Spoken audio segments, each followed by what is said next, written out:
webinaire sur la vaccination contre le SARS-CoV-2 qui vous est proposé à l'occasion de la Semaine européenne de la vaccination. C'est le premier webinaire en fait d'un cycle de 4 que le CRES met en place cette année en partenariat avec l'Agence régionale de santé Provence-Alpes-Côte d'Azur. Aujourd'hui, c'est le professeur Daniel Fleuret qui va intervenir. Merci beaucoup d'avoir répondu à notre invitation. Vous êtes pédiatre, expert en vaccinologie de l'Université Claude Bernard à Lyon et actuellement vice-président de la commission technique des vaccinations à la Haute Autorité de Santé. Ce cycle de webinaires, en fait, fait suite aux 2 sessions que nous avions organisées l'an dernier avec vous déjà sur la fabrication des vaccins et les vaccins contre le Covid-19. Les évaluations avaient montré un besoin de mise à jour régulière sur l'actualité de la vaccination et de suivi de l'évolution des connaissances. Donc, ce sont des temps d'échange d'1 heure qui vous seront désormais proposés régulièrement avec des experts de la thématique. L'intervention de Daniel Fleuret va porter sur les vaccins actuellement disponibles, l'évolution de la stratégie vaccinale et la question de la vaccination des enfants, l'impact du variant Omicron et la problématique de la 4e dose, ainsi que les perspectives d'évolution de la pandémie. Nous aurons ensuite un temps d'échange en direct où vous pourrez poser toutes vos questions. Je vous laisse la parole, Monsieur Fleuret, et merci par avance. Merci Elisabeth pour cette introduction et bonjour à tous. Donc nous allons parler de la vaccination contre le SARS-CoV-2. Cette diapositive, juste pour vous dire que je n'ai pas de lien avec l'industrie pharmaceutique. Et donc, tout d'abord, un rappel concernant cette pandémie qui a émergé, dont l'existence a été reconnue fin décembre 2019 avec l'émergence d'un nouveau coronavirus responsable en Chine d'une morbidité et d'une mortalité significative. Ce virus s'est rapidement répandu dans toute la planète et ce qui a contraint les différents pays à mettre en place des mesures contraignantes destinées à contrôler l'épidémie, telles la distanciation sociale, les mesures barrières, le traçage, l'isolement des cas, avec des succès divers, indiscutables, mais quand même transitoires. Et pour ce qui concerne la France, on a observé depuis le début plus de 25 millions d'infections et malheureusement a eu à déplorer plus de 150 000 morts. Alors, au début, nous n'avions rien. Depuis, sont apparus de nouveaux traitements de type anticorps monoclonal ou médicaments antiviraux, dont l'efficacité est variable et qui, jusqu'à présent, sont quand même relativement, enfin surtout en France, très peu utilisés. Et que le vaccin, de ce fait, est apparu dès le départ et reste à ce jour, bien qu'il existe beaucoup d'incertitudes, ce vaccin reste un outil essentiel qui puisse permettre de se sortir de cette situation. Alors, pour vous rappeler ce qu'est le SARS-CoV-2, c'est un coronavirus.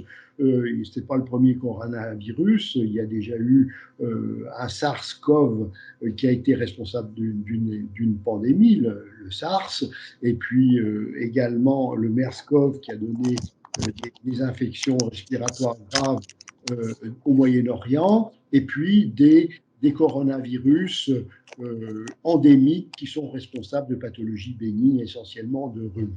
C'est un virus à ARN qui a pour caractéristique d'avoir à sa surface une protéine qui est la protéine S ou la protéine spike, qui contient le récepteur qui permet au virus de pénétrer dans la cellule en se liant à un récepteur cellulaire ACE2.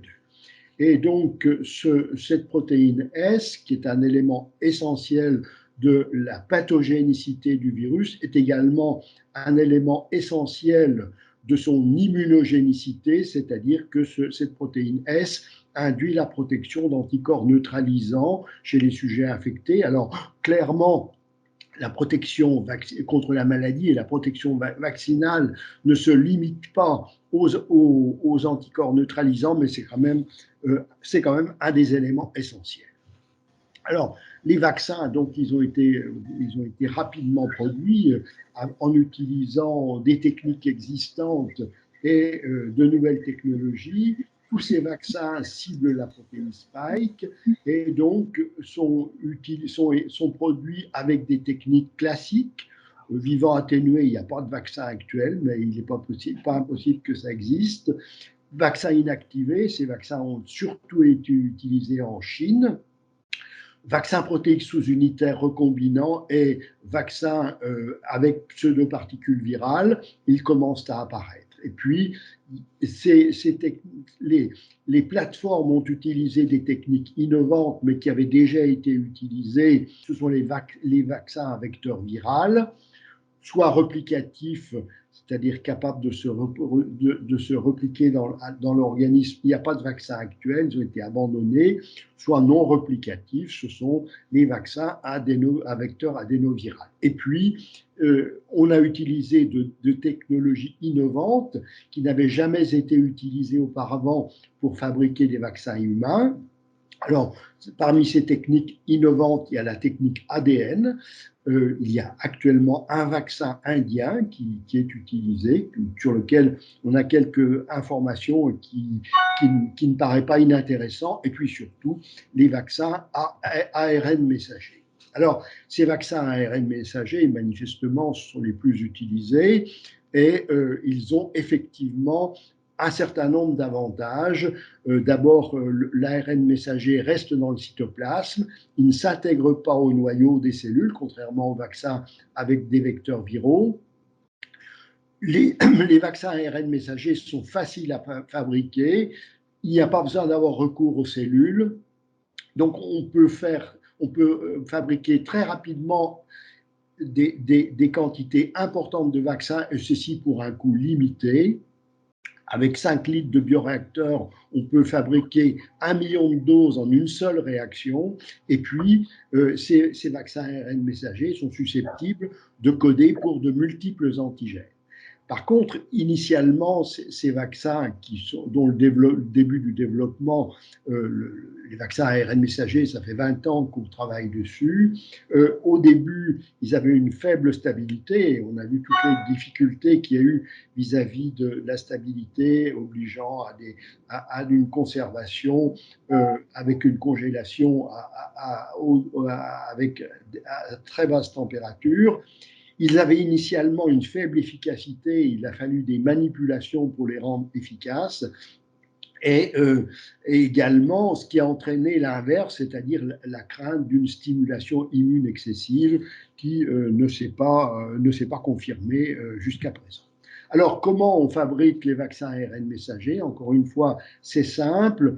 Il faut commencer par séquencer le génome du virus, isoler la séquence d'antigènes que l'on incorpore in vitro à un plasmide ADN, et donc l'ADN plasmidique est traduit en ARN, ceci in vitro, et après purification, survient une étape majeure qui consiste à mélanger l'ARN messager à des lipides, et donc à incorporer cet ARN messager à des nanoparticules virales qui à la fois le protègent contre la destruction lorsqu'il pénètre dans l'organisme et d'autre part augmentent la réaction immune. Donc cette solution nanoparticulaire est dialysée et filtrée, est stockée donc, est mise en bouteille. Alors comment agissent les vaccins ARN messagers? Eh bien, donc les nanoparticules qui contiennent l'ARN messager sont captées par les cellules présentatrices d'antigènes, en particulier par les cellules dendritiques, et ces cellules dendritiques qui arrivent au point d'injection vont ensuite migrer dans les ganglions lymphatiques et ce qui fait que ces cellules dendritiques qui sont porteuses de l'antigène vont rencontrer les autres cellules du système immunitaire, les cellules B, les cellules T, etc. Et donc, l'ARN messager pénètre dans les cellules présentatrices d'antigènes, et puis il va s'échapper et pénétrer dans le cytosol pour être traduit en protéines par les usines à protéines de la cellule, c'est-à-dire les ribosomes. Et cet antigène, il va être fragmenté, il va être présenté au complexe majeur d'histocompatibilité de classe 1 sur les cellules cytotoxiques et donner donc des cellules cytotoxiques qui vont être capables de détruire les cellules infectées. Par ailleurs, l'antigène fragmenté va être aussi présenté aux cellules du complexe majeur d'histocompatibilité de classe 2 est présenté aux cellules T helper. Ces cellules T helper vont activer les lymphocytes B qui vont fabriquer les anticorps neutralisants et par ailleurs activer les macrophages qui vont produire des cytokines qui renforcent la réponse immunitaire. Voilà comment fonctionnent ces vaccins ARN messagers. Alors, de quel vaccin dispose-t-on actuellement en France et en Europe, puisque l'Europe a adopté une attitude commune pour l'utilisation pour les vaccins.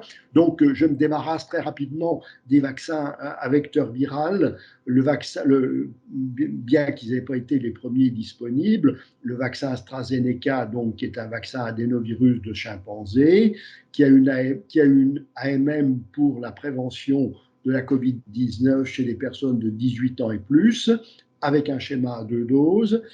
L'essai clinique avait montré une efficacité de l'ordre de 60% pour la prévention de la maladie clinique. Ce vaccin, il a été utilisé, mais on a eu rapidement des restrictions d'utilisation en France et dans d'autres pays du fait restrictions d'utilisation chez les personnes de moins de 55 ans du fait de la survenue possible d'épisodes de thrombose affectant les vaisseaux cérébraux, les vaisseaux mésentériques, thrombose avec thrombocytopénie, et ceci surtout chez les personnes jeunes. Et la fréquence de ces thromboses a été estimée de l'ordre de 1 pour 100 000, ce qui n'est quand même pas tout à fait négligeable. Et donc, en pratique, ce vaccin actuellement, il n'est plus utilisé en France. Le deuxième vaccin adénoviral, c'est le vaccin Janssen, qui contient l'adénovirus de type 26, avec une AMM également de même type, mais un schéma initial à une dose, avec une efficacité de l'ordre de 65% dans l'essai clinique.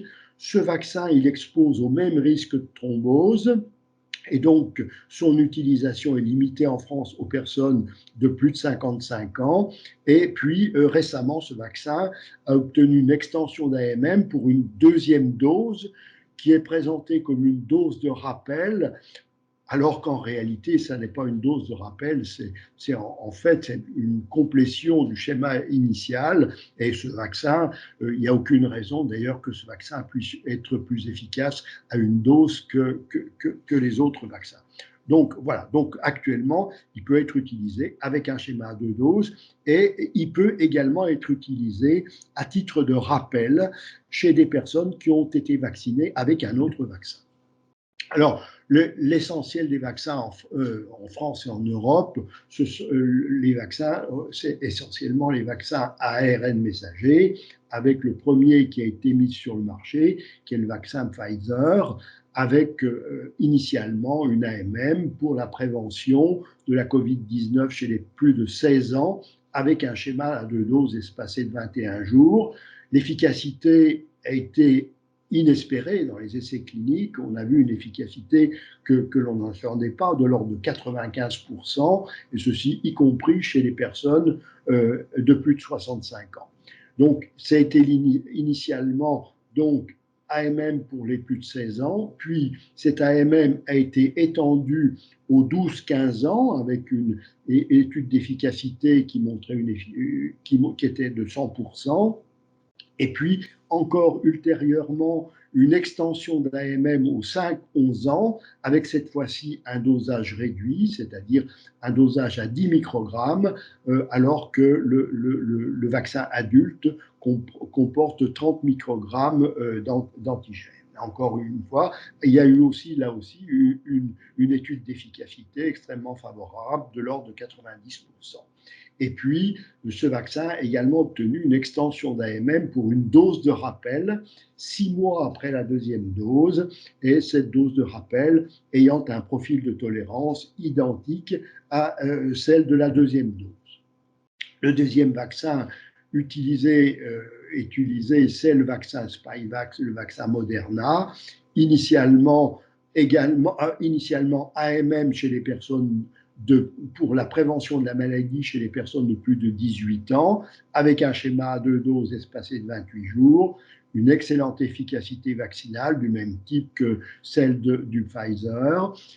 Également modification d'AMM avec extension aux 12-17 ans sur les bases d'une donnée d'efficacité très favorable, puis extension d'AMM pour une dose de rappel à 6 mois, mais à demi-dose, 50 microgrammes au lieu de 100 microgrammes d'antigène dans le vaccin classique, et également démonstration de la possible utilisation dans des schémas hétérologues, et également pour cette dose de rappel un profil de tolérance est similaire à la deuxième dose. Et si on compare, bon, il n'y a pas eu d'études comparatives des deux vaccins, bien sûr, mais quand on compare en vie réelle, il apparaît quand même que le vaccin Moderna est plus efficace, un peu plus efficace que le vaccin Pfizer, mais que par contre, ce vaccin expose à davantage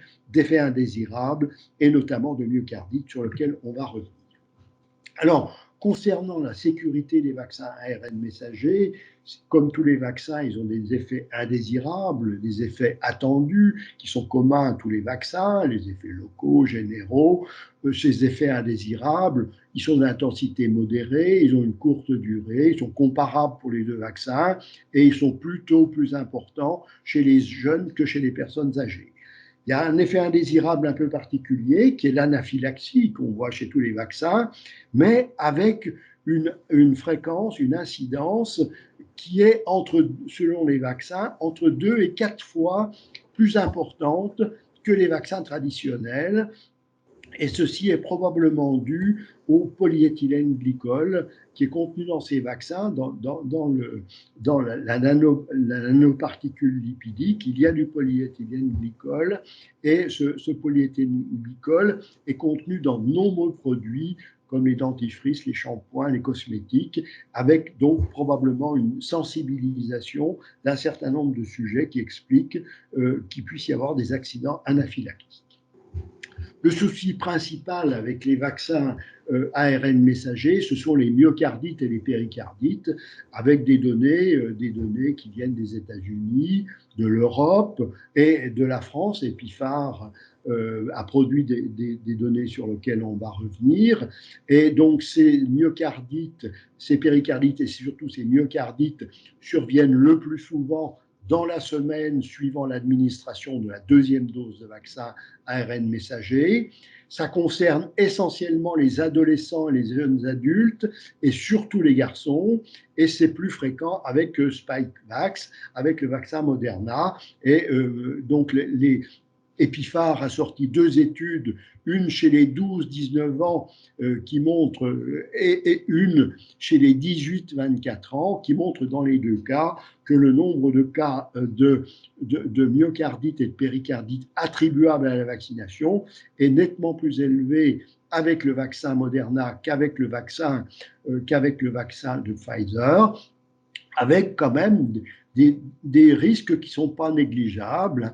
131 cas par million de doses pour les 12-19 ans avec Moderna, un cas pour 21 millions de deuxième dose de Pfizer et surtout un cas pour 5 900 doses de Moderna. C'est quand même pas négligeable. Ceci étant, c'est vrai que ces complications cardiaques donnent généralement lieu à une hospitalisation extrêmement brève et que d'ailleurs essentiellement destinée à faire le diagnostic. Et puis d'autre part que ces myocardites et ces péricardites ont une évolution généralement régressive rapidement et sans décès, et bien qu'il n'y ait pas de recul sur la possibilité de séquelles. Alors, le dernier vaccin, c'est le vaccin Novavax, qui est un vaccin nanoparticulaire avec la protéine spike recombinante.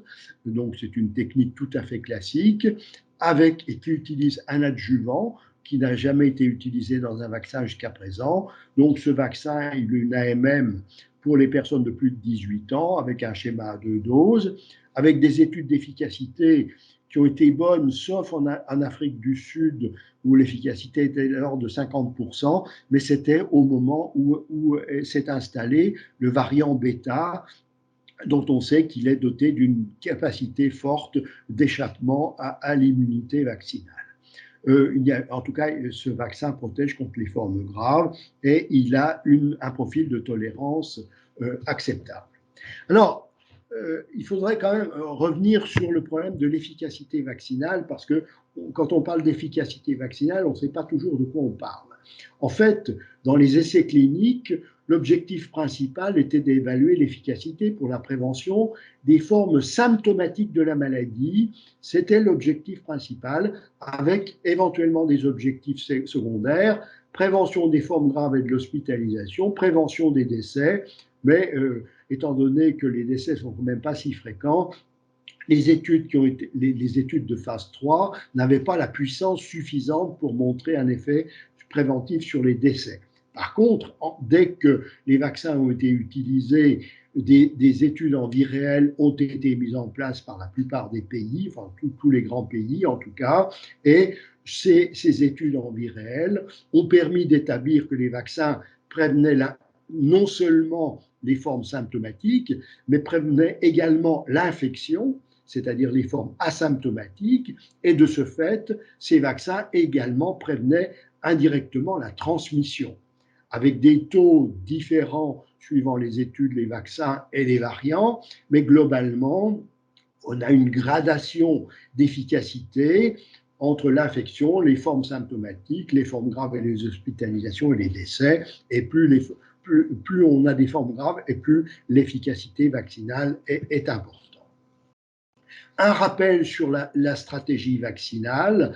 La priorisation initiale consistait à protéger les personnes les plus à risque de formes graves et de décès. Et parmi ces personnes à risque, l'âge était de très loin le facteur essentiel, et la gravité de la maladie augmente de façon exponentielle à partir de l'âge de 50 ans. Le deuxième élément, ce sont les comorbidités, avec des listes qui ont varié suivant les structures. Ça, c'était un peu compliqué. L'HAS a fait une liste de comorbidités qui, elles, étaient basées sur les données scientifiques.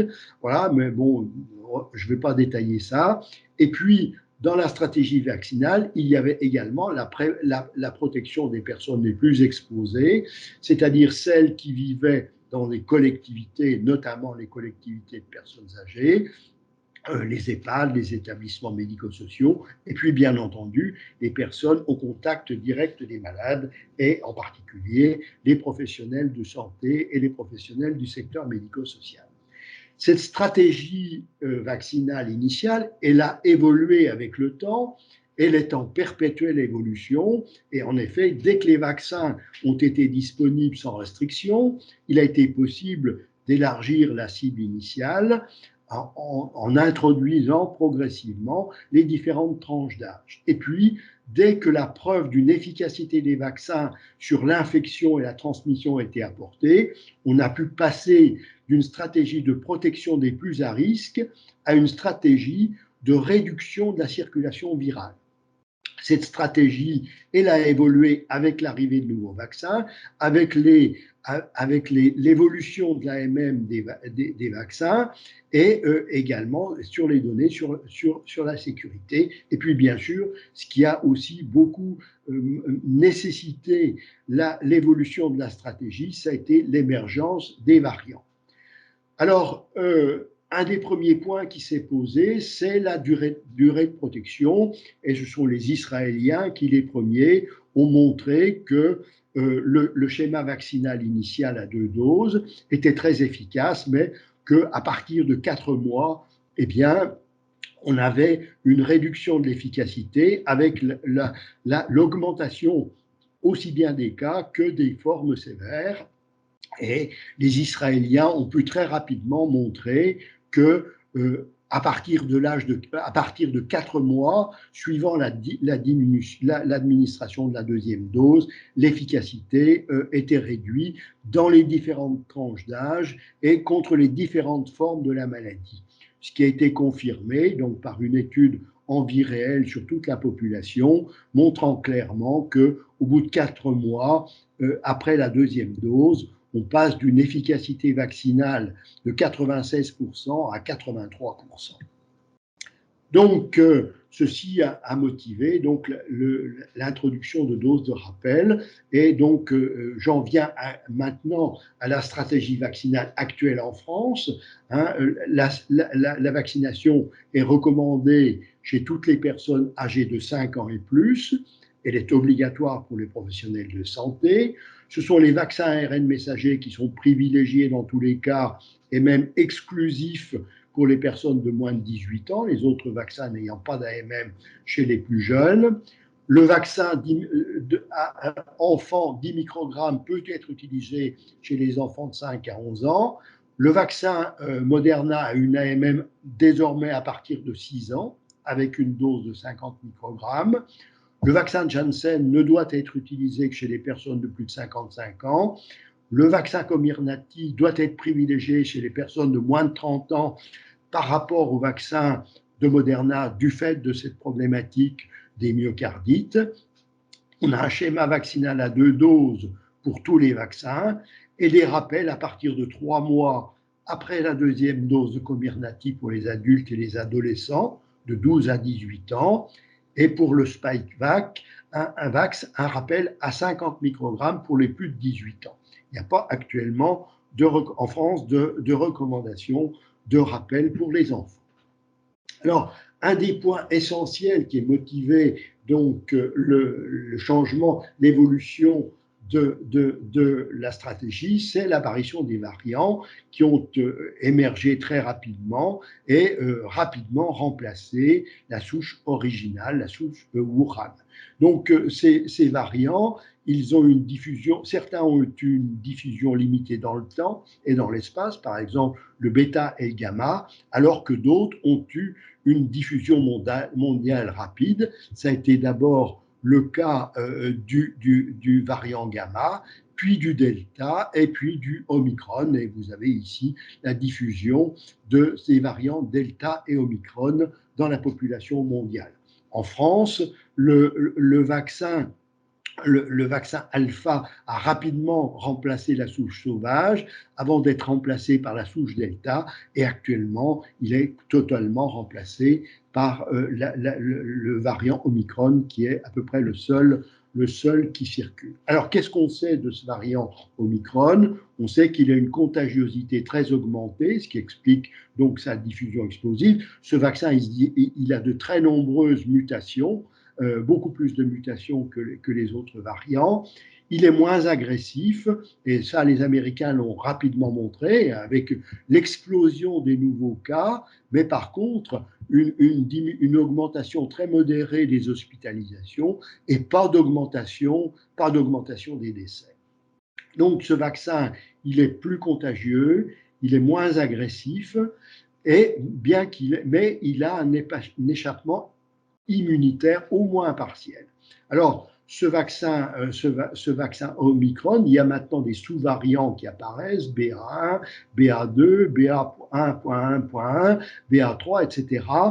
Alors, actuellement, ces variants, finalement, ils ne semblent pas poser de problème particulier, notamment le BA2 qui est en train de s'installer, notamment chez nous, ne semble pas avoir de particularité par rapport au variant BA1.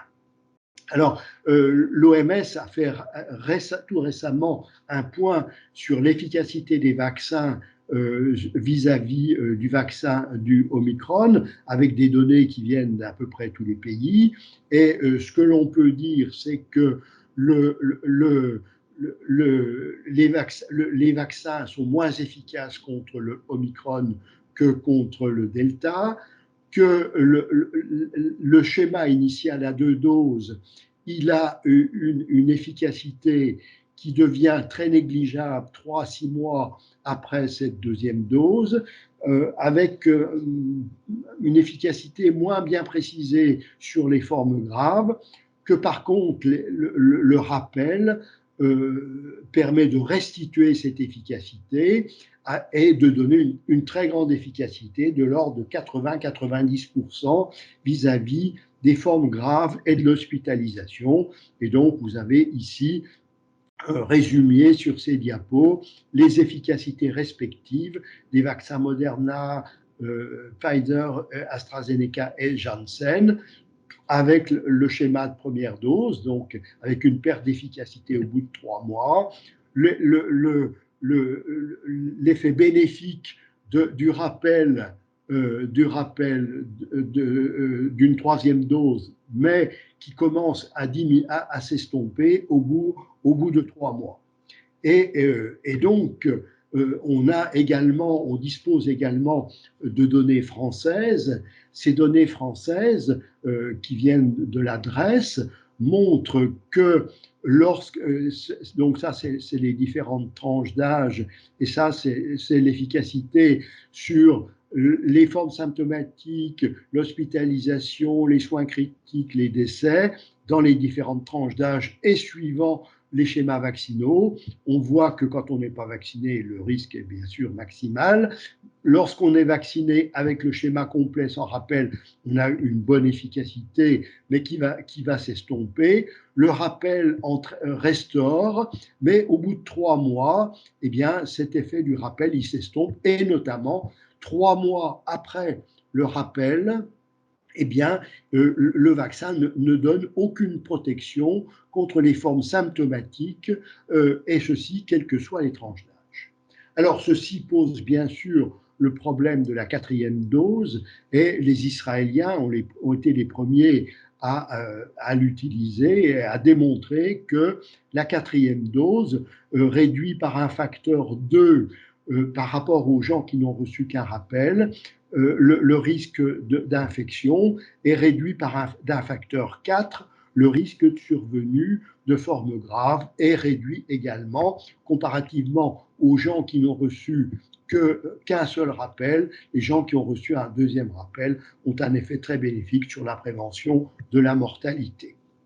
Et ceci est confirmé donc par une étude en vie réelle sur la population israélienne, montrant que la 4e dose, comparativement à une 3e dose, entraîne une efficacité de 52% pour l'infection, de 61% pour les formes symptomatiques, de 72% pour l'hospitalisation et de 64% pour les formes sévères et 76% pour la prévention des décès. Alors, ceci donc posant le problème de la 4e dose en France, et le ministère de la Santé, en janvier 2022, a recommandé une 4e dose pour les personnes sévèrement immunodéprimées. En mars 2022, a étendu cette recommandation aux personnes de plus de 80 ans et en EHPAD, 3 mois après le premier rappel, avant de recommander en début avril, une 4e dose chez les personnes âgées de 60 à 79 ans, avec ou sans comorbidité, 6 mois après le rappel ou l'infection. L'HAS n'a pas suivi, estimant qu'il n'était pas pertinent d'envisager actuellement une recommandation généralisée à l'ensemble de la population, tout en actant les recommandations ministérielles, et en disant qu'il pourrait être possible d'administrer une deuxième dose aux personnes de 65 ans et plus, avec de très hauts risques de formes sévères de la maladie ou des polypathologies, et ceci avec un délai de 6 mois.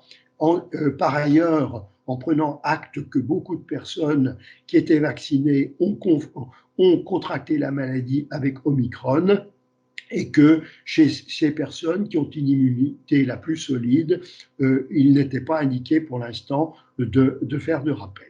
Et bien sûr, en annonçant qu'une stratégie était en cours une réflexion était en cours sur une stratégie à moyen et à long terme.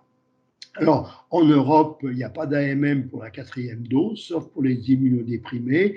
Et il y a eu récemment une publication conjointe de l'Agence européenne du médicament et de l'ECDC, confirmant l'indication d'une 4e dose pour les immunodéprimés, la recommandant pour les plus de 80 ans, mais disant qu'il n'y avait pas d'évidence actuelle de besoin d'une 4e dose pour les 60-80 ans immunocompétents, tout en gardant bien sûr une vigilance. Et par contre, donc et bien sûr, pas de nécessité de 4e dose pour les moins de 60 ans immunocompétents.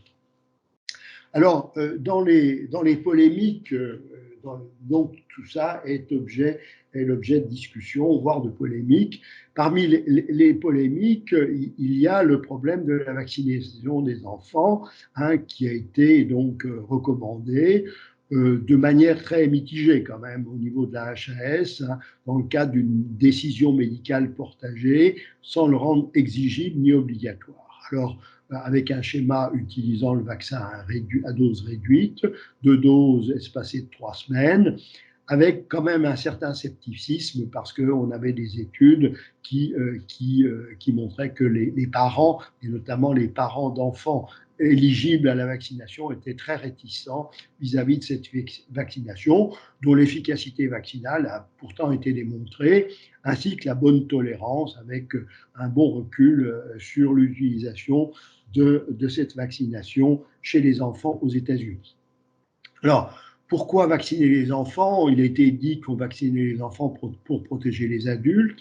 C'est clairement de la désinformation, car il a quand même été démontré que depuis l'installation du Delta et de l'Omicron, le taux d'incidence chez les enfants avait été beaucoup plus élevé, avec une explosion de cas qui mathématiquement aboutissait à une augmentation des formes graves et des hospitalisations, voire des décès. Et puis, il y a quand même des formes graves et des décès qui existent chez les enfants, et notamment de ces fameux syndromes inflammatoires multisystémiques qui sont quand même graves, bien que finalement leur évolution soit favorable. Et également, il y a des cas de Covid long chez les enfants également.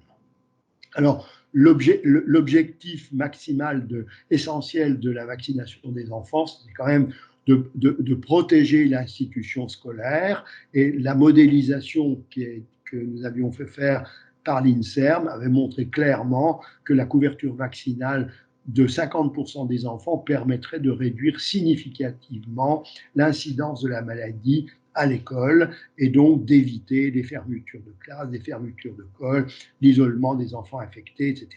Donc, bien sûr que la balance bénéfice-risque de la vaccination chez les enfants est nettement inférieure à celle observée chez les adultes, parce que la maladie, elle est aussi fréquente, mais elle est beaucoup moins grave, ça c'est indiscutable, mais il reste quand même un effet positif, surtout en période de circulation virale intense.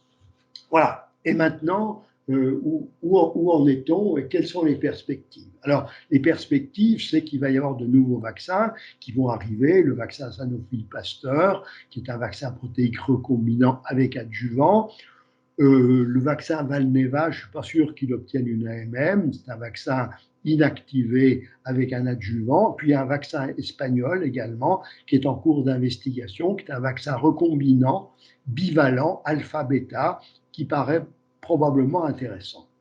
Et puis, sont également en préparation des vaccins variants, monovalents, Omicron, divalents, avec sauvage bêta, sauvage Omicron, et ceci pour une utilisation en 3e et 4e dose. Tout ça est en cours d'étude, de même que le rappel possible chez les enfants de 5 ans et 11 mois. Et il y a également des études en cours en vue d'une obtention d'AMM pour les enfants de 6 mois à 4 ans. Le problème, c'est comment va évoluer la pandémie. Il y a de nombreux prophètes, mais en fait, personne ne sait vraiment ce qui va se passer. L'OMS a envisagé 3 scénarios. Le premier, qui est le scénario optimiste, c'est que le SARS-CoV-2 reste hautement contagieux, mais entraîne essentiellement des formes bénignes de la maladie, et ainsi ce coronavirus rejoindrait les autres coronavirus endémiques responsables de maladies de rhume et de maladies bénignes.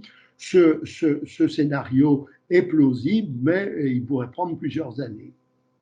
Le scénario qui est actuellement privilégié, c'est le scénario grippe, c'est-à-dire que la maladie provoque des épidémies récurrentes lorsque les conditions de transmission sont favorables.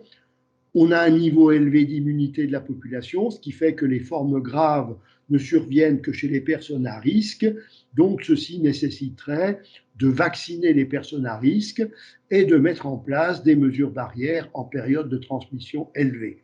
Enfin, le scénario pessimiste, mais qu'on ne peut pas exclure, c'est que la pandémie se poursuive du fait de l'apparition de nouveaux variants successifs qui échappent à l'immunité. Et dans ce scénario, eh bien, on pourrait à nouveau avoir un débordement du système de soins et de nombreux décès. Voilà, espérons qu'on va y échapper, mais encore une fois, rien n'est sûr. Voilà, j'en ai terminé. Je vous remercie de votre attention et je suis tout à vos questions si vous avez des questions.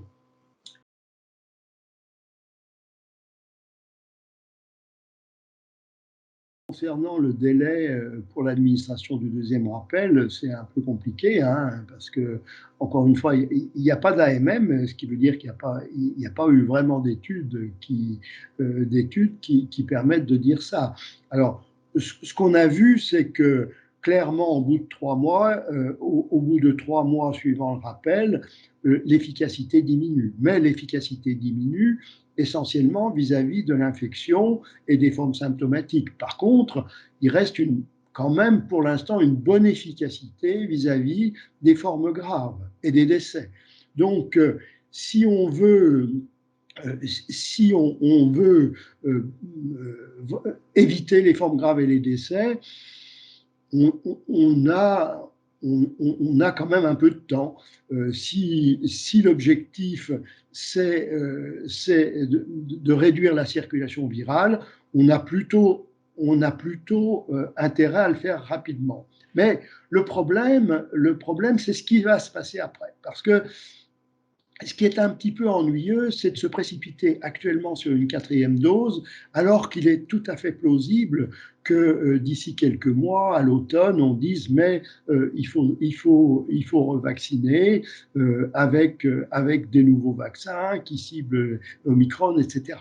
Donc c'est ça qui est un petit peu gênant et que c'est la raison pour laquelle au niveau de la HAS, on était plutôt en faveur de dire on a quand même un peu de temps parce que au bout de 3 mois, bien sûr que l'efficacité diminue, mais il reste une bonne efficacité vis-à-vis des formes graves. En plus, il y a beaucoup de gens qui ont été infectés par Omicron alors qu'ils avaient été vaccinés, et ces personnes ont une immunité qui est beaucoup plus solide, qui peut peut-être permettre d'attendre un peu, et notamment de voir arriver les nouveaux vaccins. Voilà. Donc, bon, encore une fois, on ne peut pas aller, le ministère, la légitimité est du côté des recommandations ministérielles, mais on peut quand même se poser des questions.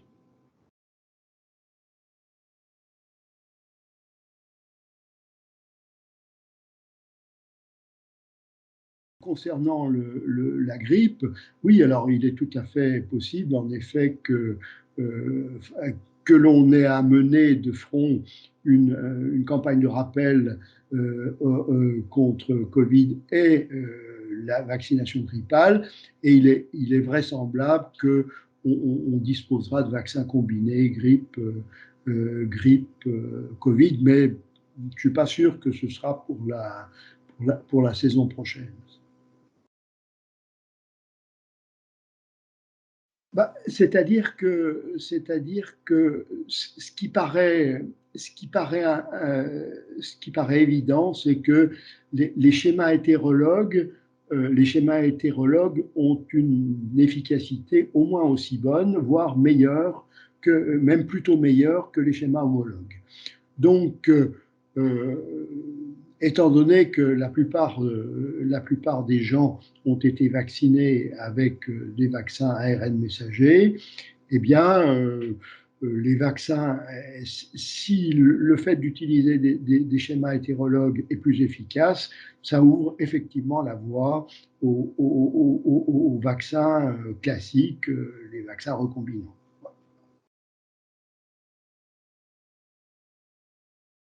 C'est vrai que c'est compliqué, notamment le fait d'avoir des avis qui sont un peu divergents.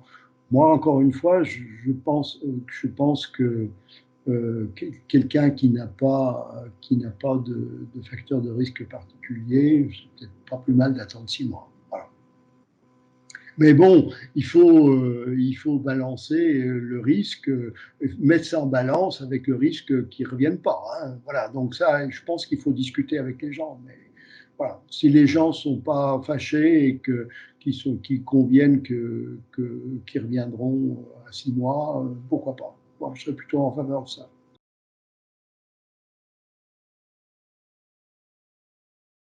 Alors, il y a des données scientifiques, il y a des études qui ont regardé ça. L'effet d'une dose de rappel chez les patients présentant un Covid long. Moi, ce que j'ai retenu, c'est que d'une manière globale, il y avait soit pas d'effet, soit un effet bénéfique. Voilà. Mais il y a indiscutablement une faible partie de la population qui se plaint plutôt d'une aggravation des choses. Mais est-ce qu'on doit mettre, est-ce que c'est le fait du hasard ou est-ce que c'est le fait du vaccin? C'est difficile à dire. Mais d'une manière globale, les rappels ont plutôt un effet bénéfique sur les symptômes des Covid. Voilà. C'est un peu plus compliqué parce qu'on continue à en apprendre et notamment il y a des publications récentes qui montrent qu'il pourrait y avoir des manifestations neurologiques à distance, y compris chez des personnes qui ont fait des formes relativement bénignes de la maladie. Donc, c'est difficile actuellement de donner un taux de séquelles. Ce que l'on sait, c'est que parmi les gens qui ont fait un Covid long, il y en a quand même, il me semble, près de 25% qui, à un an, gardent encore des symptômes. Donc, est-ce que ce sont des séquelles ou est-ce que ces symptômes vont continuer à s'estomper au fil des années, au fil des mois, des années, on n'en sait rien. En tout cas, ce que l'on peut dire, c'est que, on ne sait pas tout. On ne sait pas tout et que peut-être on va apprendre des choses qui seront désagréables, hein, et notamment ces histoires neurologiques à distance, c'est quand même un peu inquiétant. Et d'autre part, manifestement, les Covid longs, c'est quand même, c'est vraiment long et que ça peut durer des mois et des mois, voire peut-être se transformer en séquelles. Mais c'est encore un peu tôt pour parler de séquelles. Oui, je crois, oui. Oui et non, enfin oui, c'est un minimum, hein, parce que enfin, tout dépend de la contagiosité du virus, mais avec, avec le Omicron qui est très contagieux, une couverture vaccinale de 70% euh, n'est pas suffisante pour arrêter la pandémie, hein, ça c'est clair, il faut plus.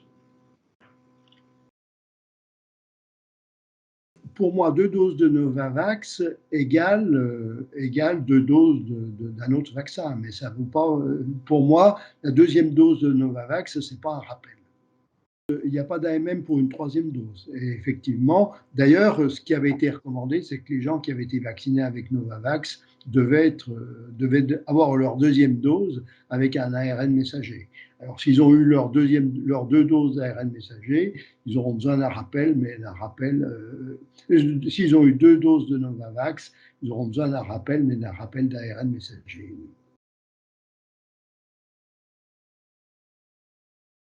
Oui, on a des données, oui, notamment si vous allez sur le site de l'ANSM, vous avez des données précises qui sont des données de notification, hein, ce qui ne veut pas dire notification, ce n'est pas forcément l'imputabilité.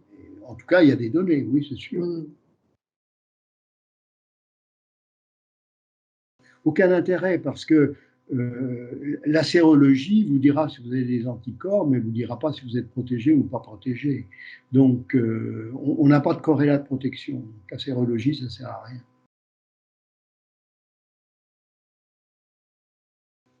Oui, c'est un échec, c'est sûr. C'est un échec.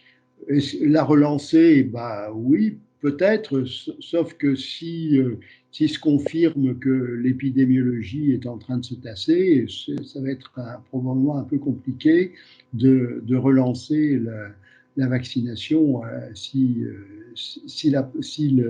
le nombre de cas diminue de façon très importante, comme on l'espère. Voilà.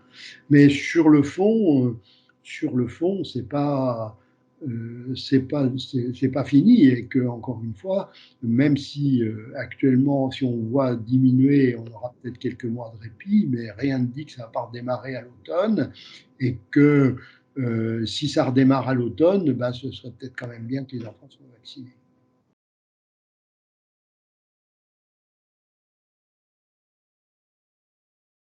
Écoutez, on a un système immunitaire qui est capable qui répond tous les jours à des stimulations qui sont sans commune mesure avec les stimulations qui sont produites par un vaccin.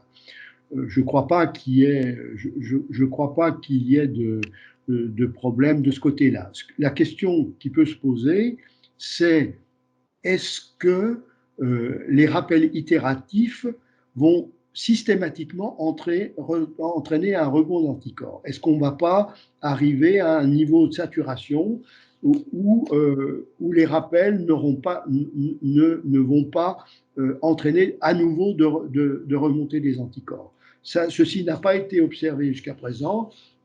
Hein, les quatrièmes doses entraînent une remontée des anticorps, ça c'est indiscutable, mais il n'est pas exclu qu'il y ait un moment où on ait une espèce de saturation effectivement de la capacité de réponse, à moins de changer de vaccin, bien sûr. Si on change de vaccin, on pourra récupérer. Mais c'est possible en effet qu'il y ait une certaine saturation. Mais pour l'instant, ça n'a pas été observé. Très bien.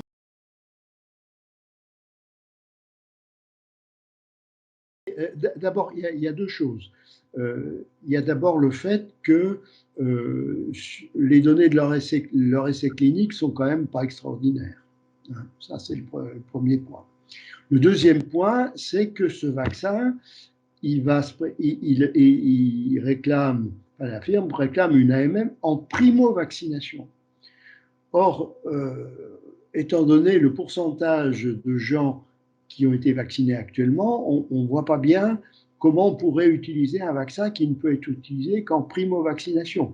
Et qu'on ne voit pas bien pourquoi non plus les quelques pourcents de gens qui sont réticents, qui n'ont pas voulu être vaccinés avec les vaccins ARN messagers, on ne voit pas pourquoi ils se précipiteraient sur un vaccin inactivé. Voilà. Bon. Donc, peut-être bien qu'il y aura une AMM. L'AMM, elle va être donnée sur la balance bénéfice-risque à travers l'essai clinique, mais même si l'AMM, ça ne veut pas dire qu'en France, on va l'utiliser ou on va l'acheter. Parce que, encore une fois, qu'est-ce qu'on en ferait? Sauf si dans un deuxième temps, ce vaccin est démontré efficace en rappel, pourquoi pas? Mais voilà, pour l'instant, l'AMM qui est demandée, c'est une AMM en primo-vaccination. Alors, oui et non, mais encore une fois, on n'a pas de corrélat de protection. Donc, on est incapable de dire qu'avec tel niveau d'anticorps, on est protégé, avec tel niveau d'anticorps, on n'est pas protégé. Parce qu'il y a des anticorps, on peut avoir des anticorps qui n'ont pas d'effet protecteur. En plus de ça, le, la meilleure approche entre taux d'anticorps et protection, c'est la mesure des anticorps neutralisants. Or, la mesure des anticorps neutralisants, elle n'est pas faite en routine. Donc, on mesure par des techniques ELISA les anticorps anti-RBD, etc., ce qui n'a pas la même valeur que les anticorps neutralisants. Chez nous aussi, hein, on est bien dans la 5e vague, et c'est le variant A2, oui. Omicron A1-2, oui. A2. Encore une fois, les vaccins, la protection, elle n'est pas totale et que les vaccins protègent très bien contre les formes graves et les décès, protègent moins bien contre les infections symptomatiques et protègent moins bien contre l'infection. Moins bien, ça ne veut pas dire que ça ne protège pas. Et que il y a bien une efficacité. D'ailleurs, cette efficacité n'est pas liée qu'aux anticorps. Il y a l'immunité cellulaire qui joue également un rôle important, notamment pour la prévention vis-à-vis des formes graves. Et le fait, comment peut-on dire que les vaccins sont efficaces? Il suffit de regarder le rapport vacciné-non vacciné dans les hospitalisations, dans les formes graves, etc. Il n'y a pas photo. Hein, donc, on ne peut pas discuter l'efficacité de la vaccination. Mais encore une fois, le vaccin, on n'a jamais dit que le vaccin, il protégeait contre tout. On n'a jamais dit qu'il protégeait à 100% contre l'infection. Et c'est clair que quelqu'un qui est vacciné, il peut faire la maladie. Il la fera le plus souvent d'une manière bénigne, mais il peut aussi faire une forme grave. Ce n'est pas totalement exclu. Il n'y a pas de produit efficace à 100%. On n'a jamais dit que c'était efficace à 100%, y compris contre les formes graves.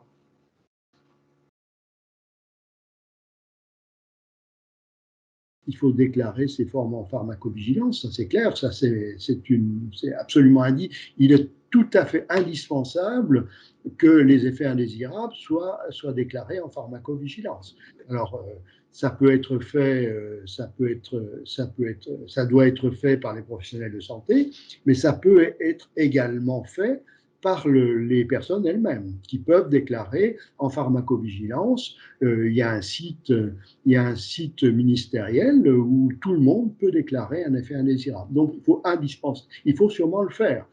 Alors maintenant, pour ce qui concerne les problèmes d'indemnisation, je pense que il y aura des indemnisations, c'est sûr, pour des gens qui auront des séquelles, oui, c'est sûr. Mais voilà, ce sera fait au même titre que l'indemnisation vis-à-vis des effets indésirables, des vaccins obligatoires, etc. Ce sera possible, bien sûr. Mais la procédure, il faut passer par la procédure normale d'indemnisation des effets indésirables des médicaments. Non, non, pas du tout. Il y a des essais en cours. Hein. Il y a des essais en cours. Et, il y a un vrai avantage à avoir un vaccin nasal, parce que un vaccin qui entraînerait une immunité locale après, les gens qui font des commentaires, a sûrement un intérêt majeur, ça c'est sûr. Voilà, mais les données, il y a des études en cours, mais je n'ai pas vu de publication récente là-dessus. En tout cas, c'est sûr que ça continue, oui.